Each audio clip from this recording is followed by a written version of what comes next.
The phone had rung at 3 in the morning, a shrill and unforgiving sound that sliced through the quiet fabric of my dreams. I knew, even before my hand fumbled for the receiver, that it was the kind of call that cleaves a life into a before and an after. It was the hospital. My mother. A stroke. The words were clinical, detached, but they landed like body blows. I dressed in the dark, the familiar shapes of my small cottage suddenly alien and menacing. The scent of sawdust and wood stain, usually a comfort, felt like a ghost of a life I was no longer living. I drove the 40 minutes to St. Jude's Medical Center on autopilot, my knuckles white on the steering wheel. The world outside my windshield was a blur of sodium lamps and sleeping houses, oblivious. In the sterile waiting room, under the hum of fluorescent lights that bleached all color from the world, I became a statue. I was 37 years old, a man who'd built a life on the principles of quiet competence and emotional thrift. My divorce from Allison 5 years ago had taught me that. She called me safe, steady. She said it like she was describing a refrigerator. The split was amicable, which is a polite way of saying it was passionless. We divided our assets with the quiet efficiency of two business partners dissolving a venture that had simply failed to show a profit. I got the dog, she got the friends. It seemed a fair trade at the time. Since then, I'd learned to be an island, self-sufficient, guarded. I mistook caution for wisdom, a common error for men of my vintage. My older brother, Mark, and my sister, Sarah, arrived just after dawn. They came in a storm of expensive cologne and rustling coats, their faces etched with the kind of performative concern that always set my teeth on edge.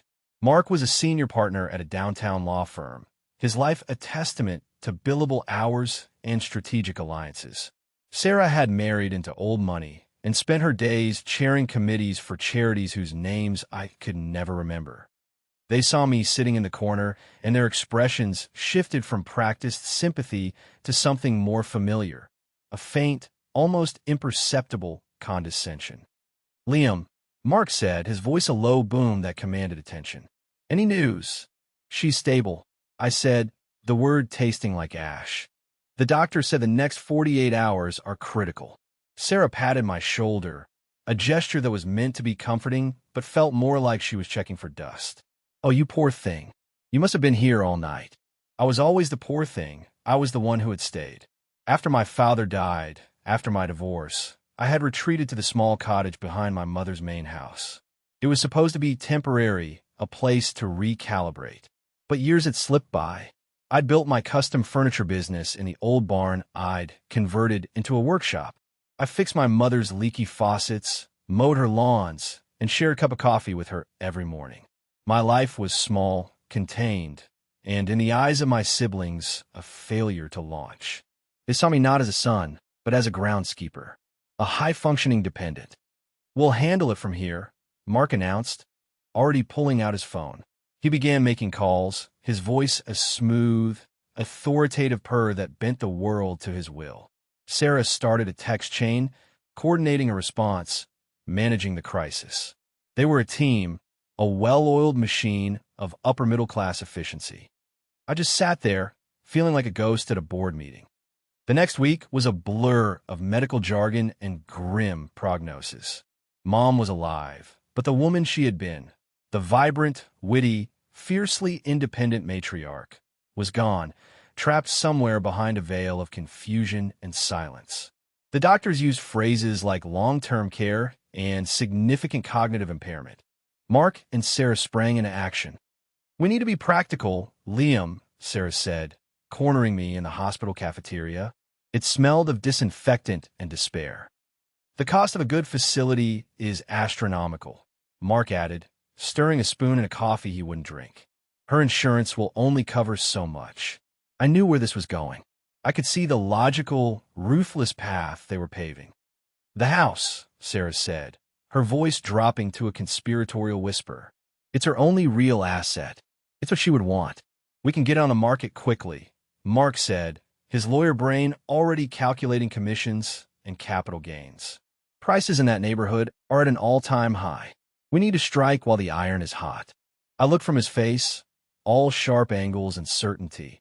To Sarah's, a mask of concerned pragmatism. They had already decided. They hadn't asked me. They had informed me. Because in their world, I was just part of the landscape they were about to sell.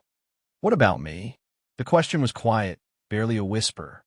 Mark sighed, the sound of a patient man dealing with a difficult child. Liam, we'll make sure you're taken care of. We'll get you a nice apartment, help with the first few months' rent. It's time for a fresh start, don't you think? To get you out from under Mom's wing. Out from under her wing. I was the one who had re-shingled her roof, who had held her hand after her chemo treatments 10 years ago, who knew she liked her toast burnt just around the edges. But to them, I was a tenant. A charity case. A cold, hard knot formed in my stomach. It was the same feeling I'd had when Allison had packed her bags, a sense of being fundamentally misunderstood, of my quiet loyalty being mistaken for weakness or a lack of ambition. I didn't argue. What was the point? Arguing with Mark and Sarah was like wrestling with a tidal wave. You just ended up exhausted and drowned. So I nodded, letting them believe they had my compliance. I retreated back into the silence that had become my fortress. They were ruthlessly efficient. Within 2 weeks, a realtor had been hired. A for-sale sign was hammered into the front lawn of the main house, and a stream of prospective buyers began to parade through my mother's life, peering into her closets and judging the vintage of her appliances. I stayed in my cottage, the sound of their cars on the gravel drive a constant irritant. I worked, losing myself in the scent of cedar and the rhythmic scrape of a hand playing against wood. My workshop was my sanctuary, the one place where the world made sense, where effort and skill produced a tangible, beautiful result. Then, a month after the stroke had happened, Mark called me. No priambid. It's done. We have a cash offer, no contingencies. They want to close in 2 weeks. Okay, I said, my voice hollow. They're buying the whole lot, Liam. Both parcels. My hand tightened on the phone. So, you'll need to be out of the cottage by the end of the month, he continued, his tone brisk and businesslike. That gives you 2 weeks. Sarah and I thought that was more than fair. We've already arranged for a storage unit for your things. 2 weeks. 2 weeks to dismantle a life. To pack up a home. To abandon the only place that had ever truly felt like one. The unfairness of it was a physical thing, a bitter taste at the back of my throat. Liam, are you there? I'm here, I said. Good. Just wanted to let you know. The new owner will probably want to do a walkthrough soon. Her name is Clara Bellwether. Try to be accommodating. He hung up. I stood in the middle of my workshop, sawdust motes dancing in the afternoon sunbeams, and I felt a profound sense of erasure. My siblings had sold my mother's past and my future in a single transaction. They had forgotten one small, inconvenient detail. A detail I had almost forgotten myself. I walked from the workshop to my cottage, the crunch of my boots on the gravel path the only sound. Inside, I went to the old roll-top desk that had been my grandfather's. I unlocked a small, hidden drawer, the one my mother had shown me years ago. Inside, beneath a stack of old letters, was a thick manila envelope. My hands were steady as I pulled out the document. It was a quitclaim deed, dated 8 years ago, just after my divorce was finalized. My mother, in a moment of quiet foresight and fierce love, had wanted to give me something that no one could ever take away. She knew my siblings. She knew how they saw me. So, we had gone to see her lawyer, Mr. Abernathy. For the sum of $1 and love and affection, she had legally sold me the cottage and the 1-acre parcel of land it sat upon. It was a separate property, with its own lot number and tax bill, which I had been quietly paying for 8 years. My siblings, in their haste and arrogance, had never bothered to check the county records. They had assumed. They had always just assumed. The deed to the main house they had sold described a property of 4 acres. My deed described a 1-acre property, a perfect square carved out of the center of it. They hadn't sold the whole lot. They had sold a donut. And I was living in the hole. A slow, unfamiliar smile spread across my face. It wasn't a happy smile. It was something harder, sharper. It was the smile of a man who had been pushed too far and had just found solid ground beneath his feet. So, Clara Bellwether was coming. She was expecting a quaint country estate with a vacant guest house. She was going to be disappointed. Or, I thought, as a new and dangerous idea began to form, maybe she was just the person I needed to meet. I spent the next few days in a state of suspended animation, waiting. I visited my mother, holding her limp hand and talking to her about the weather, about the wrens that were nesting outside my workshop window, about anything other than the truth. She wouldn't have understood it anyway. In a way, her condition was a blessing. She would be spared the knowledge of what her other children had done. I didn't pack. I didn't call a lawyer. I just waited. I felt like a soldier in a trench, listening for the telltale whistle of an incoming shell. The shell arrived on a Thursday, in the form of a sleek, dark gray sedan that looked far too expensive for our dusty gravel lane. It pulled to a stop where the driveway forked, one path leading to the main house, the other to my cottage. A woman got out. She was not what I expected. I had pictured someone like Sarah, crisp, manicured, a hint of impatience in her posture. This woman was different. She was tall, with a cascade of dark, unruly hair pulled back in a loose knot.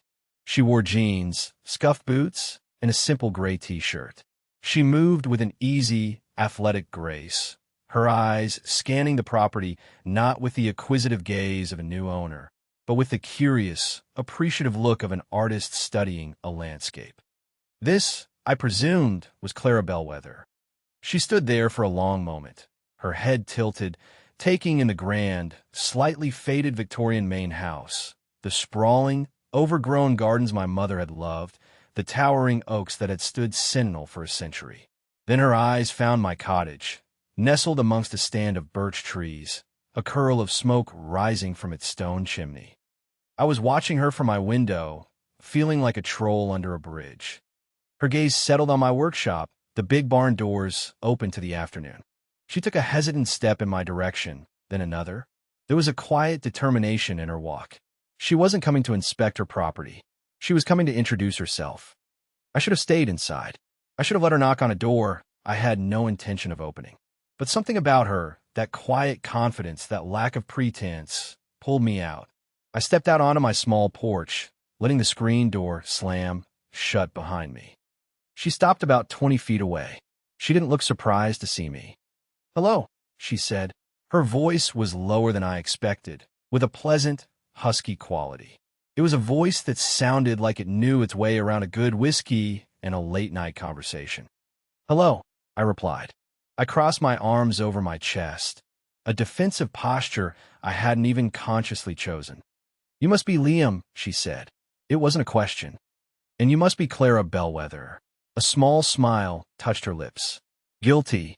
Although I prefer just Clara," she gestured vaguely towards the main house. "I guess this is me." "I guess it is," I said, my tone flatter than I intended. An awkward silence descended, thick and heavy. A blue jay shrieked from a nearby branch, scolding us both. "Mark and Sarah, your siblings, right? They said the cottage would be empty," she said, her eyes a startling shade of green, meeting mine directly. There was no accusation in her gaze, only a straightforward curiosity. "Mark and Sarah say a lot of things," I said. That smile again, a little wider this time. "I'm getting that impression." She took a few steps closer, her gaze drifting to the stacks of seasoned lumber piled neatly beside my workshop. "What are you doing there?" "I make things," I said. "Things? Furniture. Mostly." "Ah," she said, nodding slowly. The realtor mentioned a hobbyist's workshop. I couldn't help the short, bitter laugh that escaped me. A hobbyist's workshop, right? That's what they call a business they don't understand. She didn't flinch at my tone. Instead, she seemed to lean into it. "So, what should they have called it?" "My life's work." The words were out before I could stop them. They sounded more dramatic than I'd intended. Her expression softened. "Okay," she said gently. "So, we have a problem. Your life's work is sitting in the middle of what I was told was my backyard." This was it. The confrontation. I braced myself. "Look," I started, ready to launch into my prepared, if unlawyered, speech. "There's been a misunderstanding." "Clearly," she interrupted, but her tone was amused, not angry. She walked past me, heading directly for my workshop. "Can I see?" I was so taken aback by the question that I just stood there for a second. See what? Your life's work? She said, turning to look at me over her shoulder. The sun caught in her hair, lighting it with flecks of auburn. I'm not going to steal the designs. I can barely draw a straight line. Against my better judgment, I followed her. I felt a strange, proprietary urge to make sure she didn't touch anything. But as she stepped over the threshold into my workshop, she didn't move to touch a single tool or piece of wood. She just stood in the center of the room and looked. My workshop was my soul made manifest. It was organized chaos, a place where the scent of cedar, walnut, and linseed oil hung heavy in the air. Half-finished chairs and table legs lay on my workbenches. Blueprints and sketches were tacked to the walls. Tools, many of them inherited from my grandfather, hung in their designated spots, their metal and wood handles worn smooth with years of use. Clara turned in a slow circle, her eyes taking it all in. She stopped in front of a nearly completed rocking chair I was making from a single piece of black walnut. The grain flowed like water over its curved lines. It was a commission for a client in the city, but it was also a piece I had poured my heart into. She reached out a hand, then stopped, her fingers hovering an inch above the polished wood. She looked at me. May I? I nodded, my throat suddenly dry. She touched the arm of the chair with a reverence that surprised me. Her fingers traced the curve, following the grain. She wasn't just touching it, she was reading it. This is beautiful, she said, her voice a low murmur. It feels alive. I had heard people praise my work before. They used words like impressive, skilled, expensive. No one had ever said it felt alive. It's just a chair, I mumbled, feeling an unaccustomed flush of heat creep up my neck. She finally turned her full attention back to me. Her green eyes were serious now, perceptive. No, she said, shaking her head slightly. It's not. This place, this work, this isn't a hobby. It's a vocation. And there it was. In the space of 5 minutes, this complete stranger had seen me more clearly than my own family had in 20 years. She hadn't seen a dependent, a hobbyist, a man living under his mother's wing. She had seen a craftsman. She had seen the work. It was unnerving. It was intoxicating. So, she said, her tone shifting back to something more practical as she stepped away from the chair. About our problem, right? I said, clearing my throat, trying to regain my footing. The problem. My problem, she corrected gently, is that I appear to have bought a house that surrounds your house. Your siblings, and by extension their very slick realtor, seem to have sold me a donut. That was the exact word I had used in my own head. A donut. A slow smile spread across her face, a genuine, dazzling smile this time. And your problem, she continued, a glint of mischief in her eyes, is that your new neighbor was planning on putting in a very large, very noisy swimming pool right where your workshop seems to be. My jaw must have dropped. She burst out laughing, a rich, genuine sound that echoed in the high rafters of the barn. Relax, she said, wiping a tear of mirth from the corner of her eye. I am kidding. I hate swimming pools. They're just chlorinated holes full of regret and dead insects. I found myself smiling. A real smile. It felt rusty, like a piece of old machinery being forced back into service. So what were you planning on putting there? A garden, she said, her expression turning dreamy. A big, messy, chaotic English garden, with a place for bees, and maybe a few ill-tempered chickens.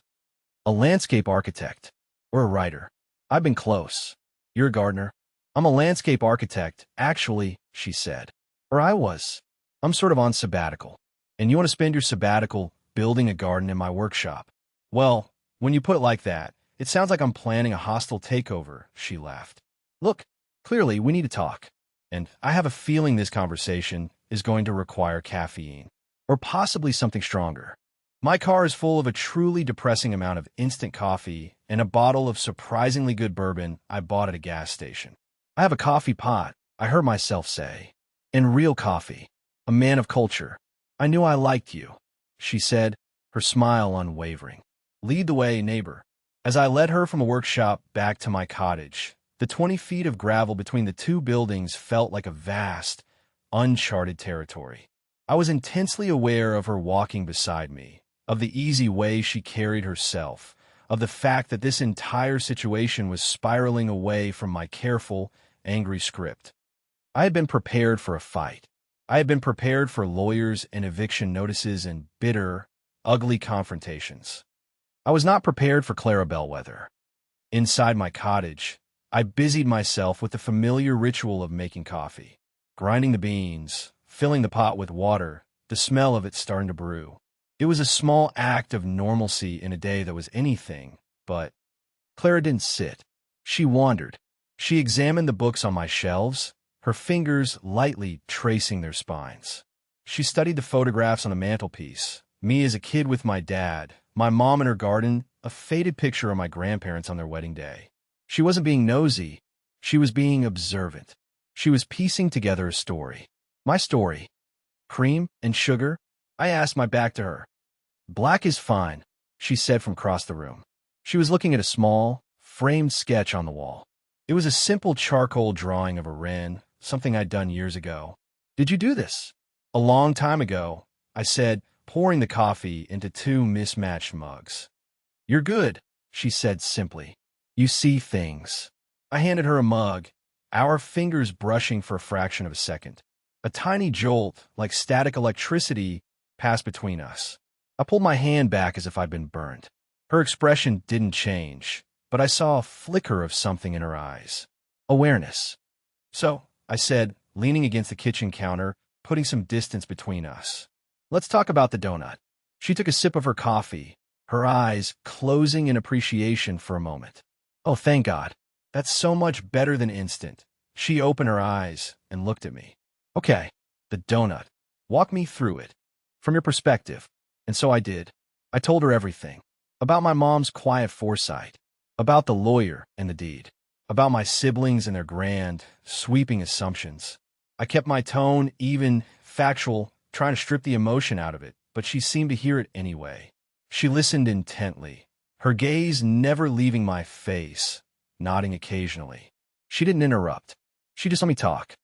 When I was finished, a heavy silence filled the small kitchen. Wow, she said softly. Your siblings are something. They're efficient, I said, which was the most charitable thing I could think of. That's one word for it, she muttered into her mug. She looked up at me, her expression serious. So you have the deed? It's all legal and filed with the county.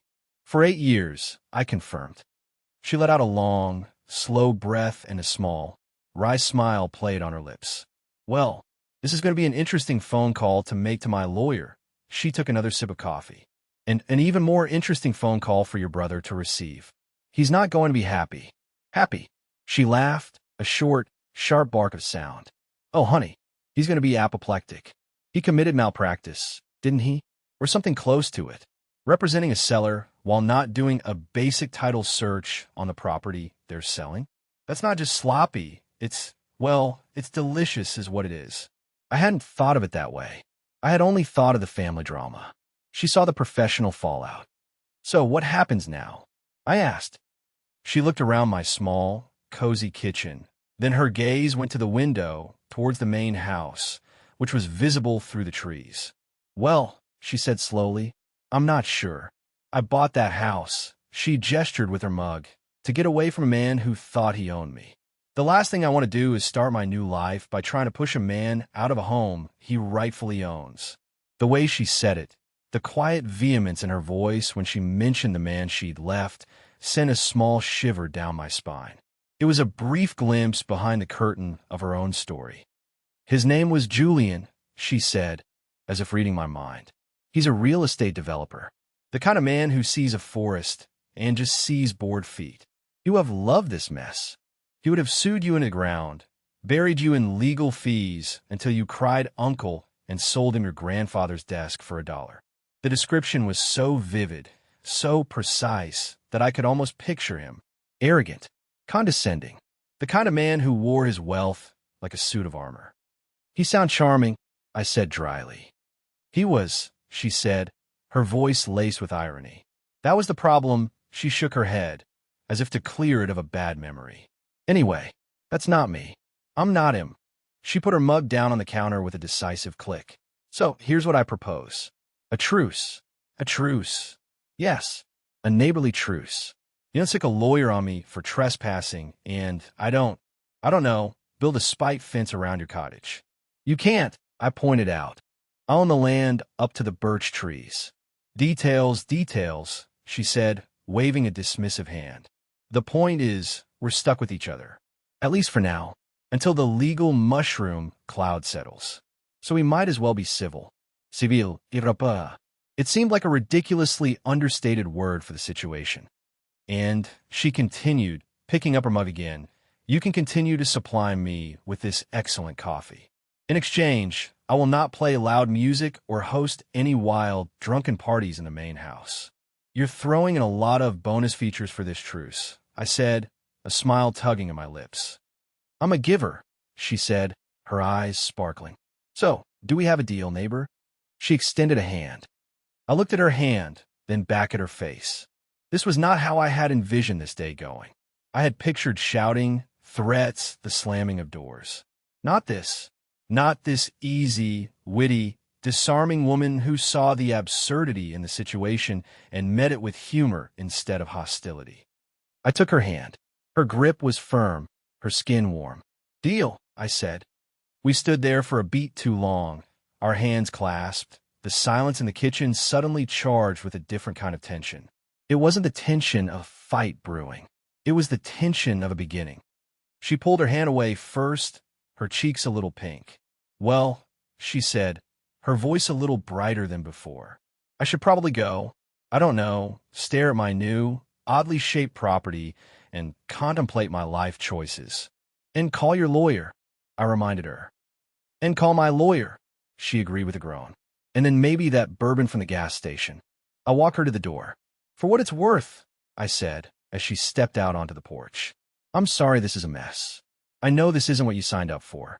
She turned, and the afternoon sun lit her face, and for a second, she looked almost vulnerable. Liam, she said, her voice soft. My last relationship ended with me having to get a restraining order against a man who claimed to love me.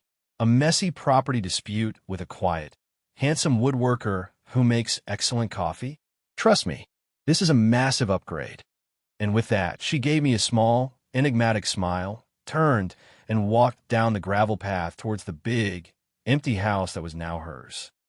I stood on my porch and watched her go, my heart hammering in my chest. Quiet, handsome. She'd call me handsome. It was ridiculous how much that one word, tossed off so casually, affected me. It landed in the quiet, dusty rooms of my self-esteem and started opening windows. Allison had never called me handsome. She'd call me reliable, sensible. It had taken me years to realize those weren't compliments. I spent the rest of the day in a fog. I tried to work, but my hands felt clumsy, my focus shot. My thoughts kept drifting back to Clara, to the way she'd stood in my workshop, the way she'd laughed, the startling intelligence in her green eyes. The phone call from Mark came at 6 o'clock, right on schedule. Liam, his voice was tight, coiled, a snake ready to strike. What the hell did you do? I took a deep, calming breath. I'm not sure what you mean, Mark. I haven't done anything. I've just been here. In my house. I put a little emphasis on the word my. Don't be cute, he snarled. I just got off the phone with a Clara Bellwether. Or rather, her lawyer. A very expensive, very aggressive lawyer, I might add, who seemed to be under the impression that our client, our mother, committed fraud by selling a property she did not fully own. Did she use the word donut? I asked, unable to resist. There was a moment of stunned silence on the other end of the line. How did you? You spoke to her. It was an accusation. She stopped by, I said calmly. She seems nice. Nice? Liam, she's threatening to sue, to unwind the entire deal. Do you have any idea what kind of legal and financial catastrophe this is? I'm starting to get an inkling, I said, looking out my window at the main house. A single light had come on in a downstairs window. It looked lonely. You know, if you'd done a simple title search, Mark, you would have found the deed. I've been paying taxes on it for 8 years. The deed. Mom would never have. Why wouldn't you tell us? His voice was a mixture of fury and disbelief. You never asked, I said simply. You just decided. You and Sarah. You drew up your plans, issued your orders, and you never once stopped to ask me what I thought. You told me I had 2 weeks to get out of my own home. The anger I had been suppressing for weeks was finally starting to surface, cold and clean. We were trying to take care of things. We were trying to take care of you, he sputtered. No, I said, my voice dangerously quiet. You were trying to be efficient. You were trying to manage an asset. You weren't taking care of me, Mark. You were handling me. There's a difference. I could hear him breathing on the other end of the line, a ragged, frustrated sound. He was a man who was used to being in control, and the control had just been snatched from his hands. What do you want, Liam? He asked, his voice low and dangerous. Is this about money? Do you want a bigger cut of the sale? Because we can arrange that. The insult was so profound, so emblematic of how he saw the world, that it didn't even sting. It just clarified things. I want you to fix it, I said. Fix it? How am I supposed to fix it? I can't unsell a property that's already been sold. That sounds like a you problem, Mark, I said, using the kind of dismissive phrase he and Sarah had so often used on me. You're the high-powered lawyer. Figure it out. Liam, don't you dare hang up on me. I hung up on him. My hand was shaking. My heart was pounding. I had never in my entire life stood up to my brother like that. The rush was terrifying and exhilarating. I looked out the window again. The light was still on in the main house. I thought of Clara in there, alone, probably on the phone with her own lawyer, dealing with a mess she didn't create. I thought about her joke about the gas station bourbon. Before I could talk myself out of it, I went to my own liquor cabinet, a small, unassuming cupboard above the fridge.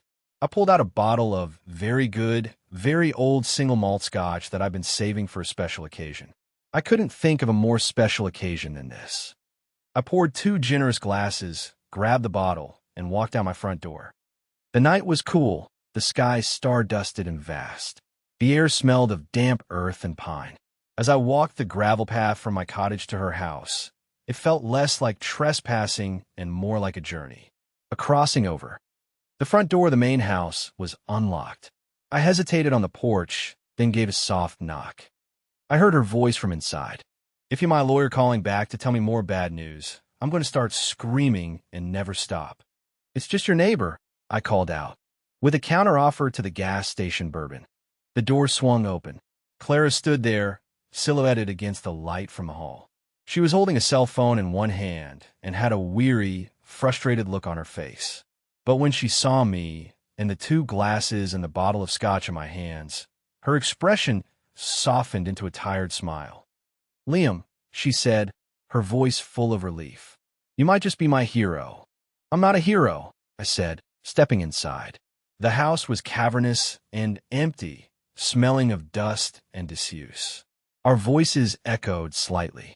I'm just a guy with good scotch who's pretty sure his brother is currently plotting his dismemberment. She laughed, a real, throaty laugh this time. Fair enough.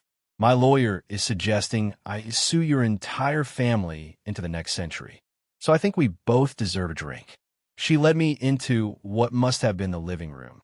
All the furniture was gone, except for a pile of moving blankets in the center of the floor.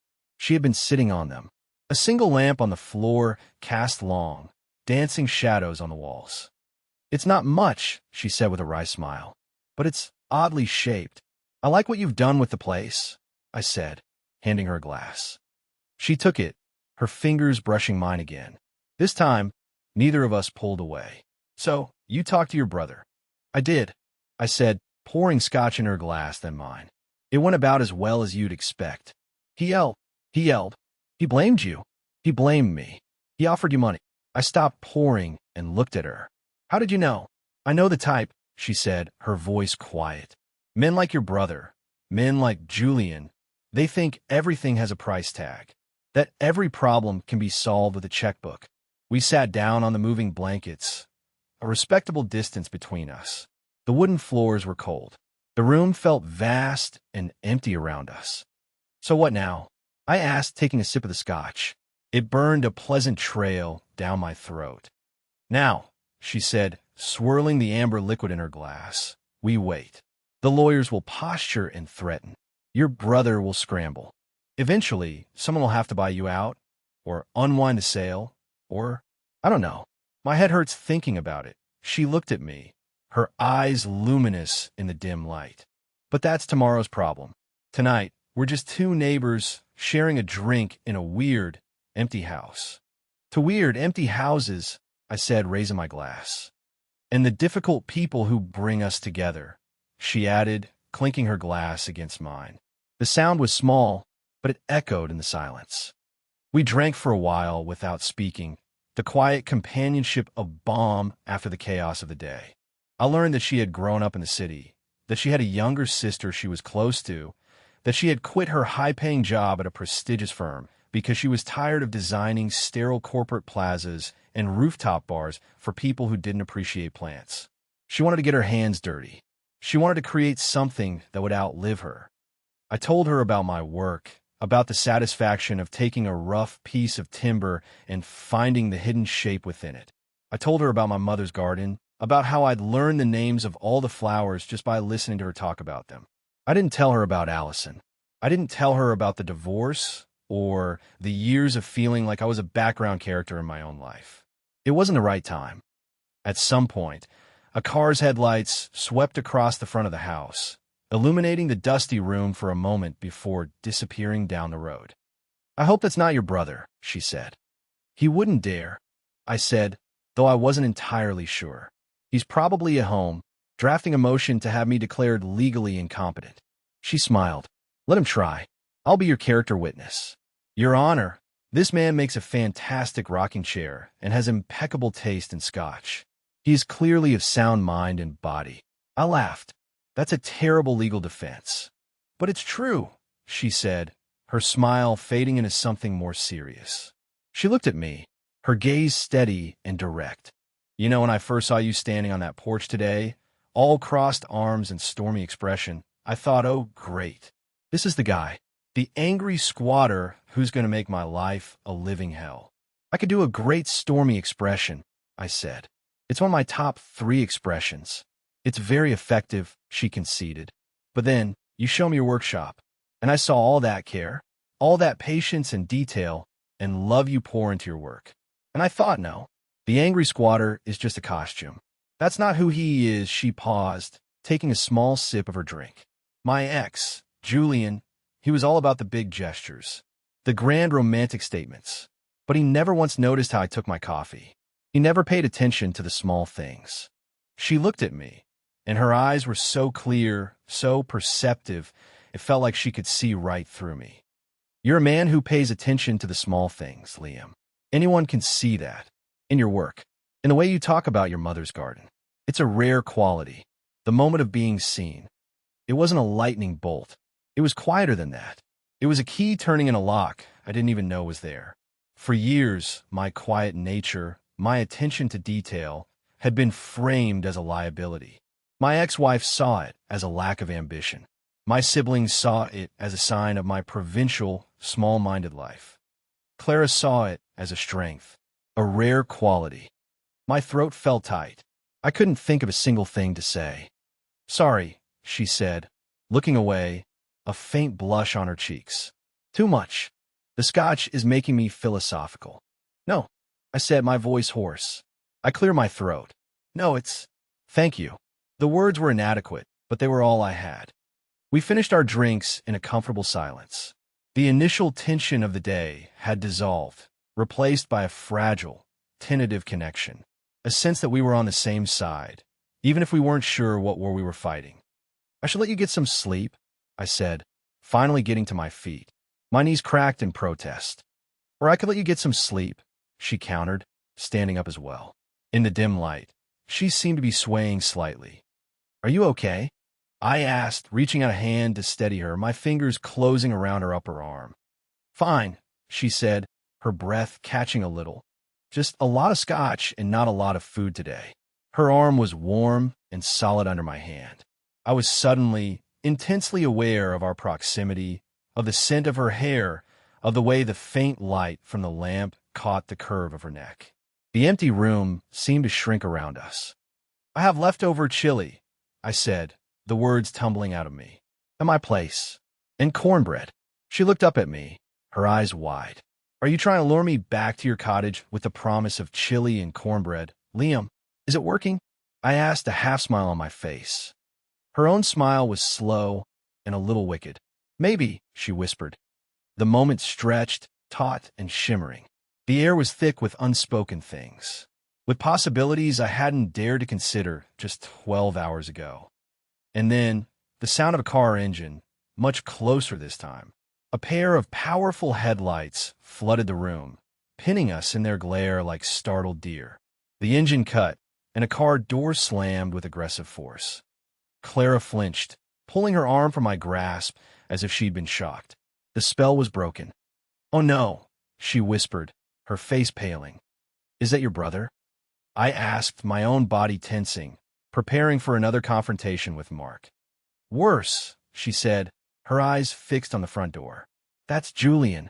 The front door was thrown open, and a man strode into the house as if he owned it, which I suspected was exactly how he strode into every room.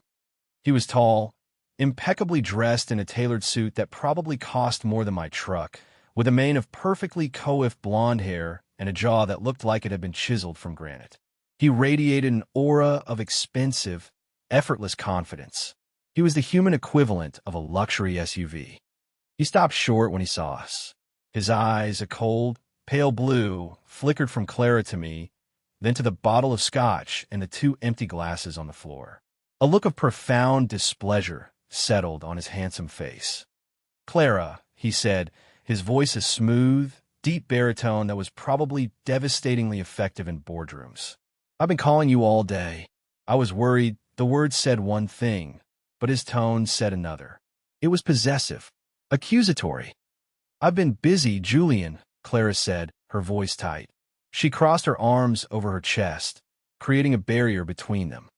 Julian's gaze swept over me again, dismissing me in a single, contemptuous glance. He looked me up and down, taking in my word jeans, my flannel shirt, my sawdust-dusted boots. I was something unpleasant he'd found on the bottom of his shoe. "And who is this?" he asked, his lip curling slightly. He didn't look at me. He kept his eyes fixed on Clara, as if I wasn't even worth addressing directly. Before Clara could answer, I stepped forward. I wasn't going to be dismissed. Not in this house, not after this day. "I'm Liam," I said, my voice steady. "I'm a neighbor." Julian finally deigned to look at me. A slow, condescending smile spread across his face. "The neighbor?" "Clara, darling, I thought the whole point of buying this godforsaken pile of lumber was to get away from neighbors." He turned his devastating smile back to her. "I told you we should have bought in the Hamptons." "This isn't the Hamptons, Julian," Clara said through gritted teeth. "And he's not just a neighbor. He's the owner of that cottage over there." She pointed vaguely in the direction of my home. Julian's smile faltered for a fraction of a second. "The guest house?" "I thought the realtor said it was vacant." "The realtor was mistaken," I said. "There seem to have been a lot of mistakes today," Julian said, his eyes narrowing. He took a step closer to Clara, invading her space, a clear and deliberate act of ownership. "Which is why I'm here." To fix things, he reached out and tucked a stray strand of hair behind her ear. It was a gesture that was meant to look tender, but it was all about control. Clara flinched almost imperceptibly. I felt a hot surge of anger. This was the man she had run from. The man who saw forests and only saw bored feet. The man who saw a woman and only saw possession. "Clara doesn't need you to fix things, Julian," I said, my voice low. He finally turned his full attention to me. The manufactured charm fell away, revealing the cold, hard arrogance beneath. "I'm sorry," he said, his voice dripping with condescension. "Did you say something?" I said. I repeated, taking a step forward myself, closing the distance between us. "She doesn't need you to fix things. She's perfectly capable of handling her own affairs." This was the social test. This was the moment. I could have stayed silent. I could have let Clara fight her own battle. She was more than capable. But something in me, something new and unfamiliar, refused to stand by and watch this man belittle her. My quiet loyalty, so often mistaken for passivity, was finally finding its voice. Julian looked at me, a flicker of genuine surprise in his cold blue eyes. He clearly wasn't used to being challenged, especially not by someone he had already categorized as insignificant. He let out a short, humorless laugh. Is that so? And who are you? Her handyman, her spiritual advisor. He looked me up and down again. Let me guess. You're the one who convinced her to buy this dump instead of the beachfront property I had picked out for her.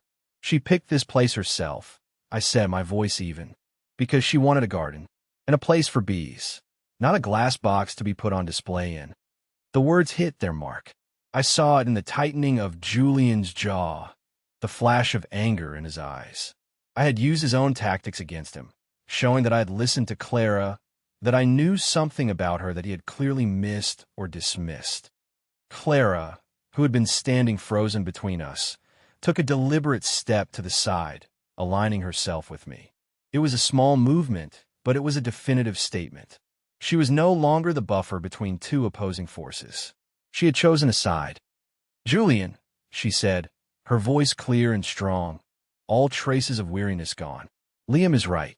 I don't need you to fix this. I don't need you to do anything. In fact, I need you to leave."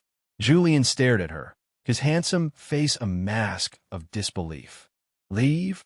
Clara, I drove 4 hours to come and rescue you from this mess." "I don't need rescuing," she said, her voice rising in strength. "I was handling it. We were handling it." She gestured to me, and we hung in the air, a solid, tangible thing. "We were having a perfectly civil, neighborly drink until you burst in here like a stormtrooper." "A neighborly drink?" Julian scoffed, his gaze flicking to the scotch bottle. "With him? Clara, look at this place. Look at him. This is beneath you. This whole rustic fantasy you're indulging in is absurd. You're not a gardener. You're a partner at one of the top landscape architecture firms in the country." She corrected him sharply. "I was a partner. I quit. Remember? I told you. You just weren't listening." "Because it was a ridiculous, hysterical idea," he exploded, his carefully constructed composure finally cracking. "You don't throw away a career like that. You don't throw away a life like the one we had. For this." He gestured wildly at the empty room, at me.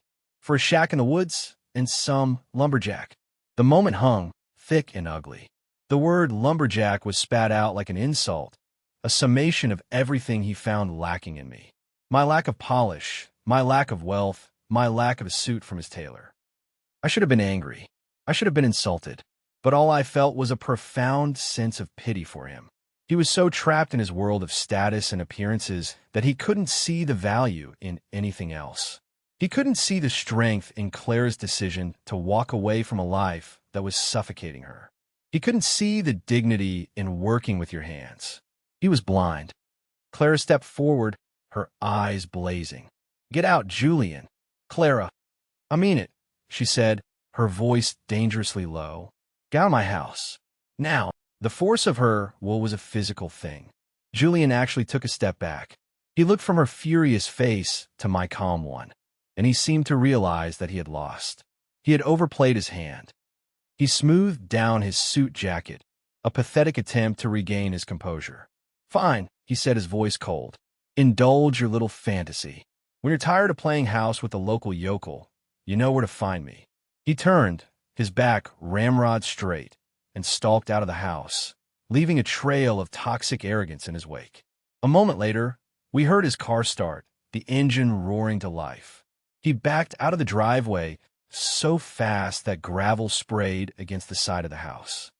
And then silence. The silence he left behind was heavier, more charged than the silence before he arrived. It was filled with the echoes of ugly words and the raw, exposed nerves of a painful history. Clara stood staring at the open doorway, her shoulders slumped. She looked exhausted, drained. She wrapped her arms around herself, as if she were suddenly cold. I didn't know what to say. "Sorry your sociopathic ex just showed up seemed inadequate." So I just stood there, a silent, supportive presence. I gave her the space to process what had just happened.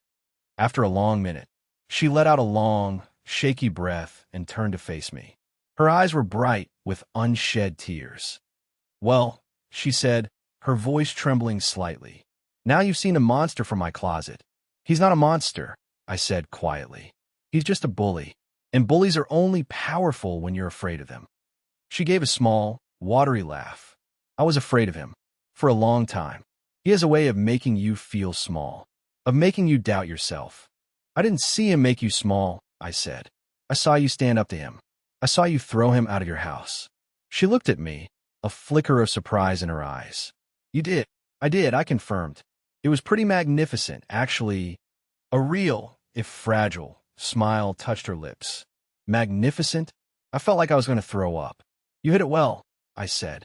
You know, I added, my own voice dropping a little. For what it's worth, what you did, quitting your job, buying this place, leaving him, that takes a kind of courage I don't think he could even comprehend. She stared at me, and I saw the tears that had been threatening finally spill over, tracing silent paths down her cheeks.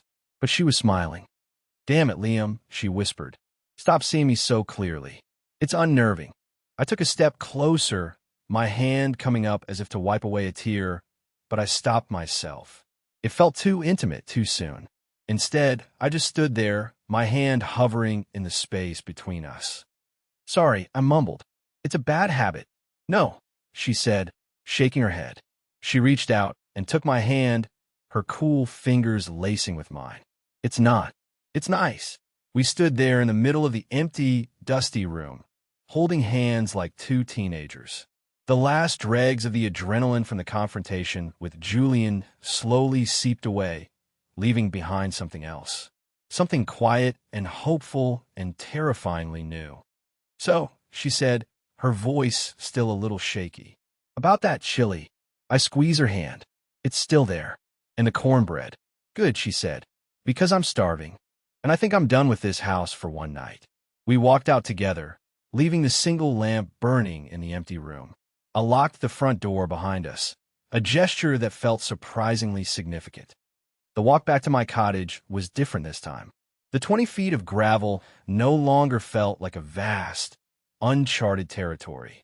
It felt like a bridge, a connection. When we stepped into the warm, bright light of my kitchen, the contrast with the cold, empty main house was stark. My cottage, which I had always thought of as small and solitary, suddenly felt like a haven. It smelled of wood and spices and home. I heated up the chili while Clara sat at my small kitchen table, watching me.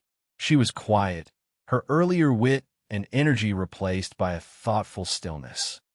Thank you, she said, after a few minutes of silence. For the chili? I asked, stirring the pot. For everything, she said. For not backing down.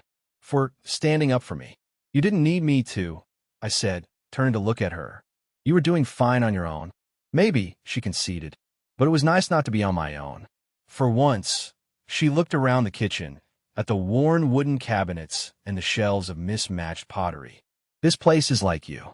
It's quiet and steady and real. I served the chili in 2 big bowls, with a generous slab of cornbread on the side. We ate in a comfortable silence, the only sounds the clinking of spoons against ceramic. It wasn't an awkward silence. It was the silence of 2 people who had been through a storm together and had found a quiet harbor. After we finished, I took our bowls to the sink. As I stood there, rinsing them, I felt her come up behind me. I could feel the warmth of her body, even though we weren't touching. Liam, she said, her voice soft. I turned around, and she was standing right there, closer than I had expected. I had to brace my hands on the edge of the sink to keep from stumbling back. The kitchen suddenly felt very, very small. Yeah, I asked, my voice barely a whisper. She didn't say anything. She just looked at me, her green eyes searching my face. It was the same look she'd had in the workshop, that intense, perceptive gaze that seemed to strip away all my defenses. This was it, the moment of truth. I could feel it coming. She was going to ask me a question, a direct, disarming question that would require me to abandon my fortress of caution and be honest. What are you thinking about right now? She asked, her voice a low murmur. I could have lied. I could have made a joke. I could have deflected, as I had done my entire adult life. But looking into her eyes, I knew that none of that would work. She would see right through it. She deserved the truth. So I gave it to her. I'm thinking, I said, my voice hoarse with an emotion I couldn't name. that I've spent the last 5 years building walls around myself. And you walked in and started hanging pictures on them. A small, tremulous smile touched her lips. Are they good pictures? They're beautiful, I breathed. And I'm thinking that when you walked into my workshop today, it was like someone turned on a light I didn't even know was off. And when you stood up to that guy, that Julian, I wanted to build you a fortress out of walnut and steel to keep you safe. I took a shaky breath. And I'm thinking that I'm terrified because I feel more for you after one day than I felt for my ex-wife after 7 years of marriage.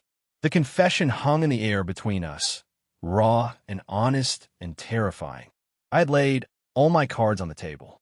I had dismantled my own fortress, brick by brick, and stood there completely exposed.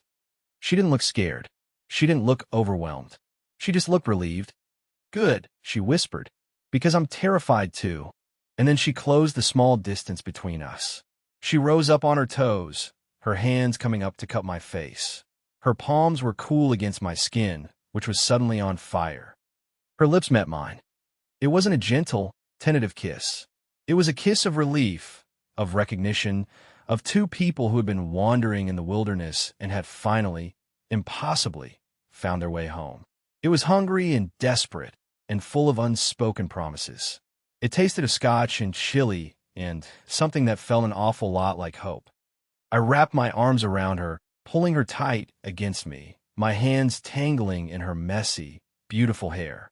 I had kissed other women since my divorce, but they were fleeting, forgettable encounters. This was different. This was a tectonic shift. This was the world tilting on its axis. When we finally broke apart, we were both breathless. We rested our foreheads against each other, our eyes closed. Wow, she murmured, her voice husky. Yeah, I said, my own voice barely recognizable. Wow. She pulled back just enough to look at me, her hands still resting on my cheeks. A slow, radiant smile spread across her face. So, she said, a mischievous glint in her eyes. Does this mean we're officially in a complicated, legally ambiguous, but very well-caffeinated relationship? I laughed, a real, deep, belly laugh that seemed to come from a place I hadn't visited in years. I think it does. Good, she said, and she kissed me again, a quick, sweet, definitive kiss this time. Because I'm not sharing your coffee with anyone else. The days that followed were a strange mixture of the surreal and the domestic. By day, we were allies in a low-grade legal war. We had long phone calls with our respective lawyers, who were slowly and expensively untangling the mess my siblings had made. Mark had gone aground, refusing to answer my calls, communicating only through terse, angry emails from his own lawyer. Sarah had called me once, sobbing, accusing me of tearing the family apart. I had calmly told her that she and Mark had done that all on their own, and then I had hung up. It was brutal, but necessary. But by night, we were just Liam and Clara. We fell into a rhythm. We'd have coffee on my porch in the morning, planning our legal strategy and talking about our dreams for the property. I wanted to expand my workshop. She wanted to plant a field of wildflowers. We spent hours with a piece of paper, sketching out a future where a garden and a workshop could coexist. In the evenings, we'd have dinner together, sometimes in my cottage, sometimes as a picnic on the moving blankets in her big, empty house. We talked about everything and nothing. I learned about her childhood fear of clowns, her love for old black and white movies, the way she could identify any tree by its bark. She learned about my failed attempt to build a go-kart when I was 10, my encyclopedic knowledge of baseball statistics from the 1980s, and the fact that I could never get my sourdough starter to work. We were building something right alongside the legal battle, something quiet and strong and real. We were two people who had been defined by our past relationships, by the labels others had put on us, the safe one, the trophy one. Together, we were shedding those labels and discovering who we were without them. Our first real date was a week after kiss. I'm taking you out, I announced one morning as we were drinking our coffee. She raised an eyebrow. Out where? The nearest town is 20 miles away and consists of a gas station and a place that sells bait. I have my ways, I said mysteriously. Be ready at 7. Dress code is sturdy. That evening, I led her not to my truck, but to the path behind my workshop that led into the woods. I had spent the afternoon clearing it of fallen branches. About a quarter of a mile in, there was a small clearing that overlooked the valley. It had been my secret spot since I was a kid. I had set it up with a blanket, a lantern, and a picnic basket filled with a thermos of my mother's favorite corn chowder, a loaf of crusty bread, and a bottle of wine. When she saw it, she stopped, her hand flying in her mouth. "Liam," she breathed, "this is sturdy." I finished for her, a nervous smile on my face. She laughed, her eyes shining in the lantern light. "It's perfect." We sat on a blanket, eating chowder and drinking wine out of tin mugs, and watched the sun set over the valley, painting the sky in shades of orange and purple and pink. "This is my favorite time of day," I said quietly. "The gloaming, when everything gets quiet and soft." "My dad used to call it the magic hour," she said, her voice wistful. She leaned her head on my shoulder. "He would have liked you. He was a quiet man, too. A reader. He taught me the names of the constellations." She told me about her father, who had passed away a few years ago. She told me about her mother, who was a bundle of nervous energy and loved Julian because he was a good provider. She told me about the pressure she had felt her whole life to be perfect, to be successful, to make the right choices. "Julian was the right choice," she said, her voice laced with bitterness. "He looked good on paper. Everyone thought we were the perfect couple, but it was all a performance. A beautifully designed, perfectly executed lie." I put my arm around her, pulling her closer. "I'm sorry," I said. "Don't be," she said, snuggling into my side. "If I hadn't been with him, I wouldn't have had to run away. And if I hadn't run away, I wouldn't have found this place." She turned her head to look at me, her face inches from mine. "And I wouldn't have found you." I kissed her then, a long, slow, deep kiss that tasted of wine and chowder and the promise of a future I was finally starting to believe in. In the weeks that followed, our lives began to merge in small, domestic ways. A toothbrush of hers appeared in my bathroom. A book of mine found its way onto her growing pile of books on the floor of the main house. She started leaving her muddy gardening boots on my porch. I found myself humming as I worked, a thing I hadn't done in years. One afternoon, she came into my workshop, her hands covered in dirt, a smudge of mud on her nose. "I need a shelf," she announced. "For my seedlings. A big 1 inch. "I think I can manage that," I said, smiling. She watched me work for a while, her chin resting on her hands. "You love this, don't you?" she said. "The smell of the wood. The way it feels in your hands. It's the only thing that's ever made sense to me," I admitted. "I get that," she said. "That's how I feel about soil." The legal battle finally came to a head a month later. Mark, facing a lawsuit and possible disbarment, had been forced to the negotiating table. The original sale of the main house was unwound, a costly and humiliating process for him. The buyer, thankfully, was happy to walk away with a hefty settlement for their trouble. The end result was that Clara was able to buy the main house and its 4 acres directly from my mother's estate at a slightly reduced price to account for the inconvenience, and I was left free and clear in my cottage on my acre of land. The first thing Clara did after the papers were signed was march over to my cottage with a bottle of champagne and 2 glasses. "We won," she said, her face glowing with triumph. "We did," I said, taking the bottle from her. "So now what?" she asked as I popped the cork. "Now," I said, handing her a glass, "we build a garden." 2 years later, I stand on the porch of the main house, which is no longer empty, but filled with a chaotic and beautiful collection of mismatched furniture, books, plants, and art. Our home. I hold a mug of coffee in my hands, the same mug Clara drank from on that first fateful day. The scent of coffee and bacon wafts from the kitchen. The lawn that used to separate the 2 houses is gone.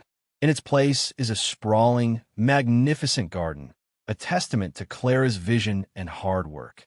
There are raised beds for vegetables, a riot of wildflowers for the bees, and a small, sturdy chicken coop I built, which houses 6 very ill-tempered chickens. A stone path, which I laid myself, connects the main house to my cottage, which now serves as my guest house and design studio. My workshop is still where it always was, bigger now, with a new wing I added last year. My business is thriving. I have a waiting list a year long. I see her in the garden, her dark hair pulled back, a smudge of dirt on her cheek as she inspects a tomato plant. She looks up and sees me watching her, and her face breaks into that radiant smile that still makes my heart skip a beat. "Coffee's ready," I call out. "Be right there," she calls back. Just saying good morning to the girls, she gestures to the chickens, who are clucking indignantly at a squirrel. I think back to the man I was 2 years ago, the quiet, guarded man who was so afraid of being hurt again that he had built a fortress around his heart. The man who felt invisible, even to his own family. It feels like a lifetime ago. Clara changed all that. She didn't tear down my walls. She just opened a door and walked in and showed me that the world outside was a lot less scary when you had someone to face it with. My relationship with my siblings is still strained. Mark has never forgiven me for the humiliation I caused him. Sarah calls occasionally, her conversation stilted and full of unspoken resentments. I visit my mother in the care facility every week. She doesn't know who I am anymore, but sometimes when I'm talking about the garden, I see a flicker of the old recognition in her eyes. It's enough. Clara comes to the porch and wraps her arms around me from behind, resting her chin on my shoulder. "What are you thinking about?" she asks, her voice a warm murmur against my ear. It's still her favorite question. I smile, turning my head to kiss her dirt-smudged cheek. "I was just thinking," I say, looking out over the world we've built together, this messy, beautiful, chaotic life. "I was thinking about how a man can live his whole life in a place and not realize he's home until the right person walks in the door." She squeezes me tighter. "I love you, you sentimental lumberjack." "I love you too," I say, and for the first time in my life, the words feel completely, utterly, and unshakably true. I was no longer safe, or steady, or reliable. I was loved, I was seen, and that was more than enough.